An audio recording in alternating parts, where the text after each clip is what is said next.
Le fort de Douaumont, ou ce qu'il en reste, c'est le symbole de Verdun, le cœur de la bataille. Depuis un siècle, le site fait l'objet de tous les soins. Aujourd'hui, sur le toit éventré du fort, une douzaine de jeunes gens.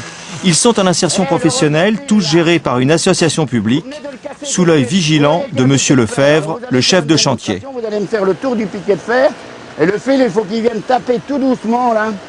Il ne doit pas claquer, il doit venir juste fouetter le bout de. Parce que là, vous venez de le faire, alors si vous faites pareil avec les tripales, vous me cassez toutes les têtes. Donc là, vous faites le tour du piquet pour bien le dégager. Un siècle est passé, mais la ferraille et les restes de la bataille menacent toujours les ouvriers et leur matériel. Il faut être vigilant. Ouais, bah ça y est, c'est le résultat du fort de Douaumont sur les outils tranchants, ils ne sont pas tranchants longtemps. On va finir la journée, quoique dans le bois, là, ça ne va pas couper beaucoup. On va finir la journée, mais la prochaine fois, vous m'en installez un neuf. Hein. Voilà. Difficile d'entretenir 60 hectares de terrain martyrisés par la Grande Guerre. En février 1916, Verdun est le maillon faible de la ligne de front, à mi-chemin entre la mer du Nord et la frontière suisse. C'est la voie ouverte vers Paris. C'est ici que l'état-major allemand décide d'attaquer en masse le 21 février 1916. Douaumont tombe dès la première semaine. C'est la consternation. Il faudra 8 mois à l'armée française pour reprendre le fort aux Allemands. Aujourd'hui, leur drapeau flotte aux côtés du nôtre. Le colonel Schwint est président de l'association pour la sauvegarde du champ de bataille.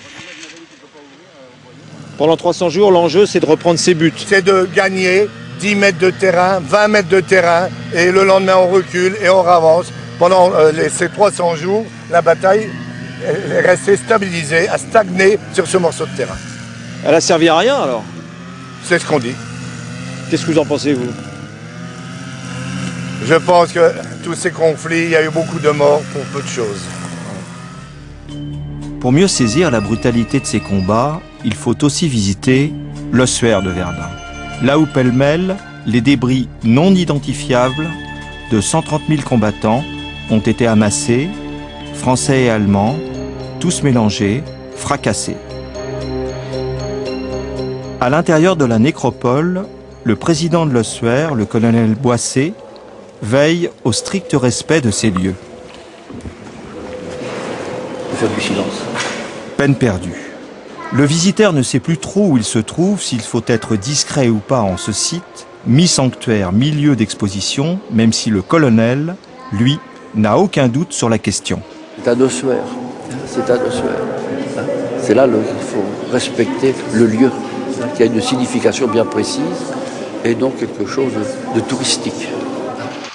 La démarche est opposée sur le site de Douaumont. Là, il faut au contraire attirer encore plus de touristes. Serge Barcellini est un spécialiste de cette mémoire de la guerre de 14.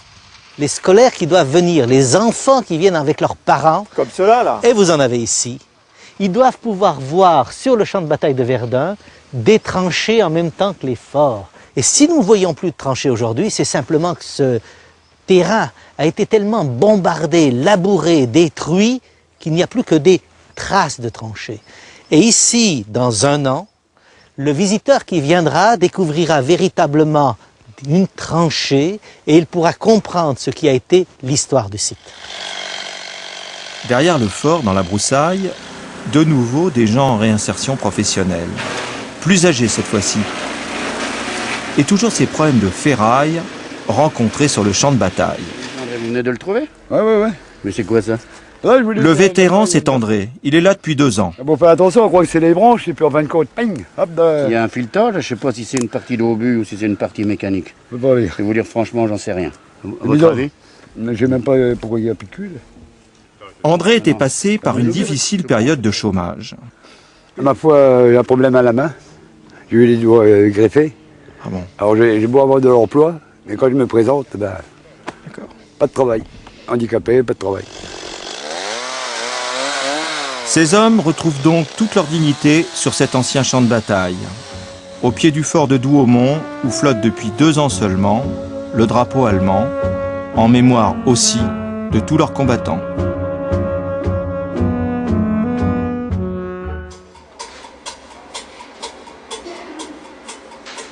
Des inscriptions allemandes dans le fort de Douaumont, rien d'extraordinaire. Sauf qu'ici, elles datent des années 40. Mystère. En juin-juillet 1940, lorsque les troupes allemandes reprennent Verdun, c'est le souvenir de 14-18 qui rejaillit. Et tous les soldats allemands qui passent à Verdun en juin, juillet 40 et ensuite les autres années, jusqu'en 44, inscrivent leur nom sur ce mur dans le fort de Douaumont. Richard Bratzsch, le 2 août 1940. Vous avez ici un autre soldat du 3 juillet 1940. Cela montre à quel point le fort de Douaumont est ancré dans la symbolique et dans l'histoire nationale allemande. Das gilt für beide Forts. Danke. C'est la première fois que vous venez ici? Non, le 5e fois pour moi. Pourquoi vous venez? Parce que je suis un professeur pour l'histoire en Allemagne. C'est très intéressant pour moi. Qui le sait en France? Dans ce fort de Douaumont reposent 679 soldats allemands tués pendant la bataille de Verdun. Les combats sont trop violents, impossible de les enterrer à l'extérieur. Leurs camarades décident donc de rassembler leurs corps pour les emmurer au fond de cette voûte, devenue nécropole.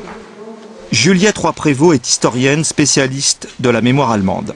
En dehors des corps qui restent dans le sol, dans la terre de Verdun, il n'y a aucun cimetière allemand sur le champ de bataille de Verdun. Tous les cimetières allemands ont été rassemblés dans un rayon de 20 à 25 km autour de Verdun.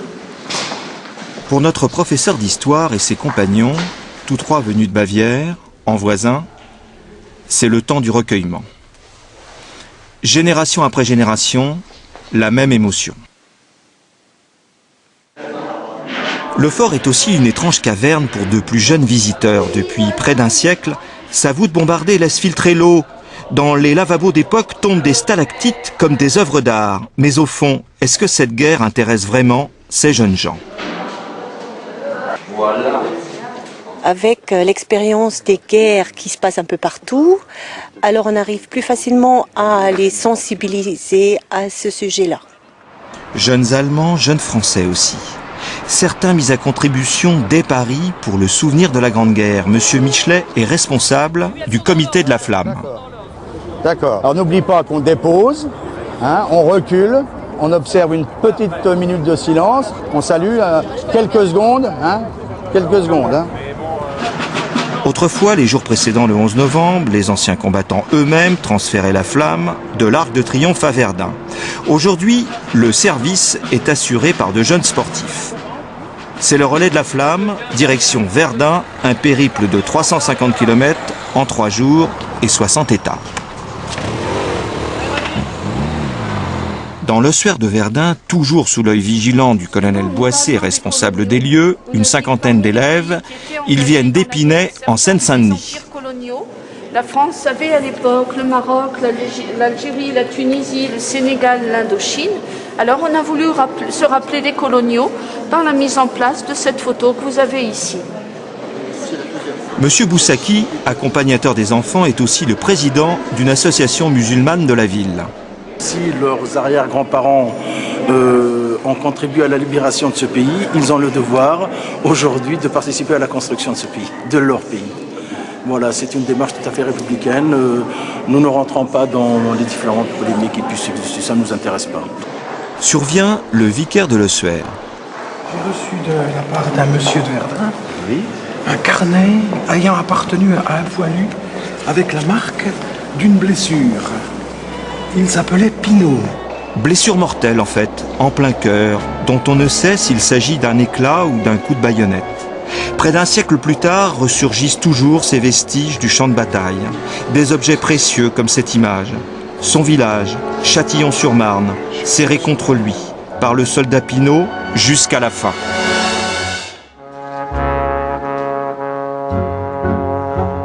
Quand tout le monde dort à Verdun, l'antiquaire Camille Tridon travaille encore. Vous avez eu du mal à l'acquérir ? Oui, surtout qu'elle est montée d'origine au niveau des pattes de colle, c'est vraiment des pièces dures à trouver. Ces effets-là, ils sont préservés grâce aux anciennes malles qu'on retrouve dans les maisons, aux costumiers des théâtres et grâce aux films qui ont pu être tournés juste après-guerre, qui ont créé des stocks en uniforme et qui ont sauvegardé ces uniformes. Sinon, ça partait à la friperie. La journée a été rude. Un aller-retour en Belgique, un des plus gros marchés d'Europe pour les antiquités militaires, des centaines d'objets négociés et tout le barda du poilu. Mais la crise économique s'invite, là aussi, dans ce secteur. Beaucoup de monde, mais moins d'acheteurs. On sent que les gens sont un petit peu sur la retenue et on est quand même dans le domaine du loisir. Hein. C'est comme le restaurant ou le cinéma. La première chose qu'on va supprimer, c'est les loisirs. Donc nous, voilà. La cueillette des vestiges de la Grande Guerre relève pour lui aussi d'une passion. Depuis 15 ans, Jean-Paul de Vries, un collectionneur hollandais, arpente inlassablement sa région. Il habite Romagne sous Montfaucon. Pendant toute la guerre de 14, les Allemands ont occupé ce secteur de l'Argonne. C'était l'arrière-front de Verdun. Ici, tous les 2 mètres, il faut trouver quelque chose. Là, on a un éclat d'obus. Ça, c'est ce que tu trouves le plus. J'ai une pointe d'une balle. Et ça, c'est quoi exactement? Et c'est le détonateur d'un obus. Ah bon? C'est le truc là qui fait que tout l'obus après explose. C'est peut-être dangereux? Ben, moi, je touche pas. Ça peut toujours être dangereux parce qu'on ne sait jamais s'il y a des restants encore dedans ou... De poudre? Des poudres. Et la munition, c'est pas trop mon truc non plus. Hein. Je préfère trouver une peigne, une brosse à dents que ça. Un peigne, une brosse à dents. Ce qui intéresse Jean-Paul de Vries, ce sont bien les objets de la vie quotidienne. Il en a rassemblé 60 000, rien de moins, dans un musée personnel. Si moi je trouve quelque chose là par terre, là, comme ça, là, j'ai le droit de le ramasser, non? Vous trouvez une cartouche, vous la ramassez avec une procédure. C'est-à-dire une amende? Oui, tout à fait. De combien? Détention de munitions de première catégorie. Le tarif, on ne sait pas, puisque après c'est... Ça peut aller jusqu'à 7 500 €. Ah, quand même. Surveillé par les gendarmes sur la ligne de front, le bois des Corps, c'est ici qu'au matin du 21 février 1916, un déluge de feu s'abat sur les lignes françaises. Une centaine de rescapés font face, la bataille de Verdun commence. On est à la recherche de personnes qui effectuent des fouilles illicites en forêt. Ce qui reste à la terre, reste à la terre. Hein. On ne va pas enlever, on va dire, l'histoire de notre pays, quoi, qui est... Pour ici, les batailles dont ont subi nos camarades avant nous. Pour l'historien Antoine Rodriguez, spécialiste de Verdun, cette terre est à préserver pour des raisons scientifiques. Le fait pour un fouilleur clandestin de dérober un bijou, de dérober une plaque d'identité qu'il pourra revendre par la suite quelques centaines d'euros parfois sur Internet, eh bien ça contribue à faire mourir le soldat 2 fois, puisqu'on n'a plus aucune chance de pouvoir l'identifier et de le rendre à sa famille. Retour au village de Romagne. Les 4 années d'occupation allemande ont été reconstituées ici par Jean-Paul de Vries, dans son musée, un immense bric-à-brac où les objets de mort et les cicatrices de la guerre voisinent avec les restes d'un artisanat local, une vie presque ordinaire. Ça, c'est sûr, c'est un cordonnier allemand. On l'a trouvé dans la rivière à 300-400 mètres de ma maison. Et si on regarde bien sur la photo, par exemple, on voit un enfant sur le genou de monsieur, et on voit que c'est presque le même style de chaussures. Et c'est presque le même que la fille là-haut. On ne peut pas dire c'est le même, mais moi je suis presque sûr que c'est le même cordonnier de Romagne qui fabrique ces chaussures. Je ne sais pas pourquoi la Première Guerre mondiale, ça m'a toujours pris. C'est une guerre qu'on cherche à comprendre, mais on ne va jamais comprendre. Un mystère. Un mystère. Qu'est-ce qu'il y a de mystérieux dans la Première Guerre mondiale? Pour moi, comment autant de hommes ont pu faire ce qu'ils ont fait? Comment ils ont supporté ça 4 ans sans se demander de questions, suivre leurs ordres? Comment? Chaque année, la région de Verdun reçoit ainsi des centaines de milliers de visiteurs venus de partout. C'est ce qu'on appelle le tourisme de mémoire, une manne financière essentielle pour ce département de la Meuse, si éprouvé par la Grande Guerre.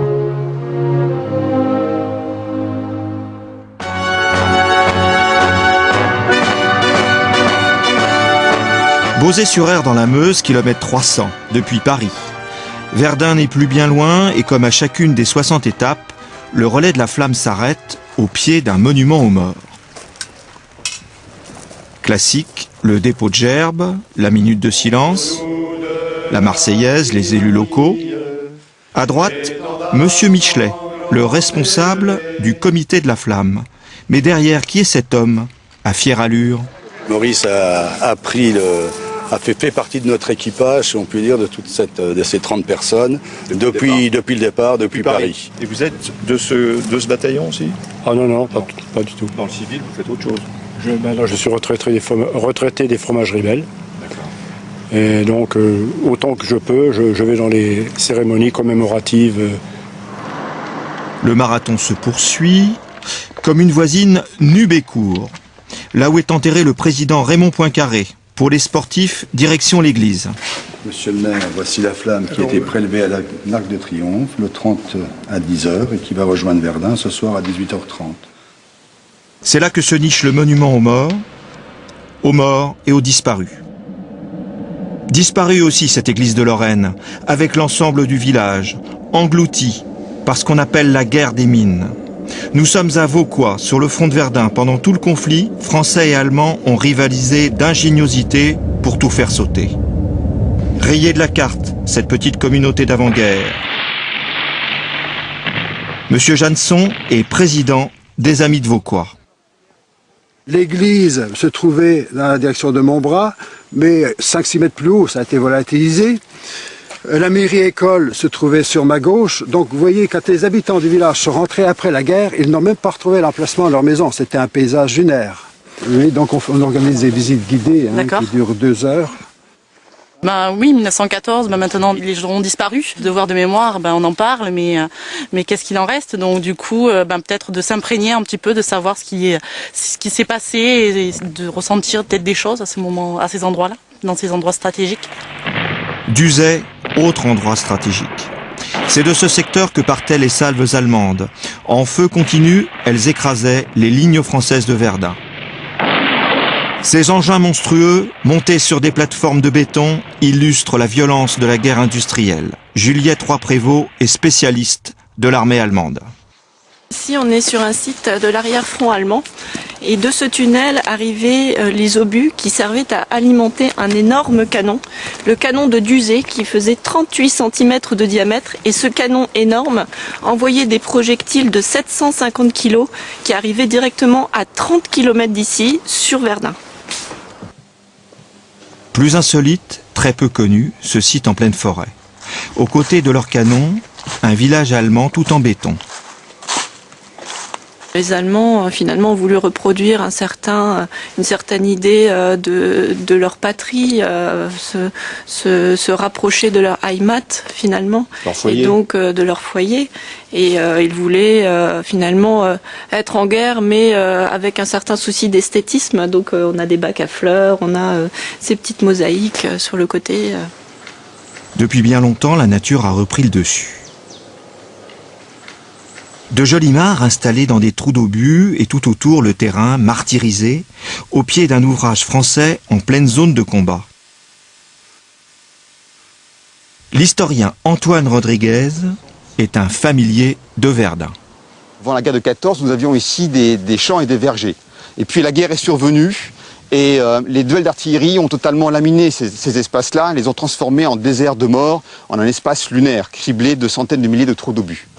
Ici, on a une biodiversité absolument unique, avec des crapauds ventre-sonneurs, des salamandres, des joncherets, des espèces souvent indigènes, qui depuis les années 20-30 ont pu s'approprier cet espace de mort et le reconstituer en un espace de vie tout à fait étonnant. Et pour finir, ce sont les Allemands eux-mêmes qui ont reconstitué la forêt en guise de dommages de guerre. Ils ont planté des milliers de pins et de sapins, au point que la région de Verdun ressemble fort aujourd'hui à sa voisine, la Forêt-Noire, de l'autre côté du Rhin.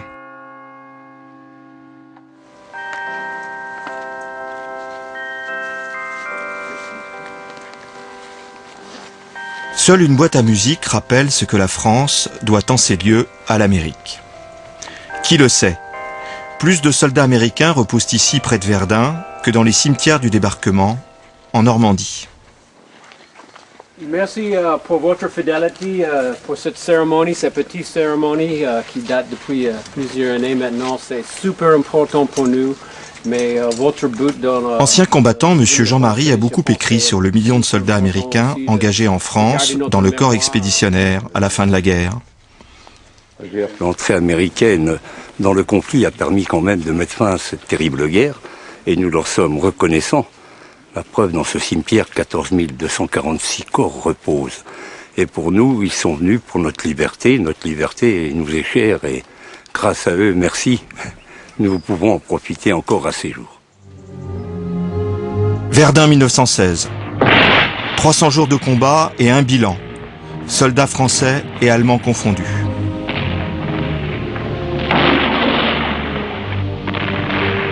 Verdun, effarante bataille où 80% des victimes ont été broyées par l'artillerie. Les installations ont bien vieilli aujourd'hui. Il faut remplacer les croix rongées par le temps.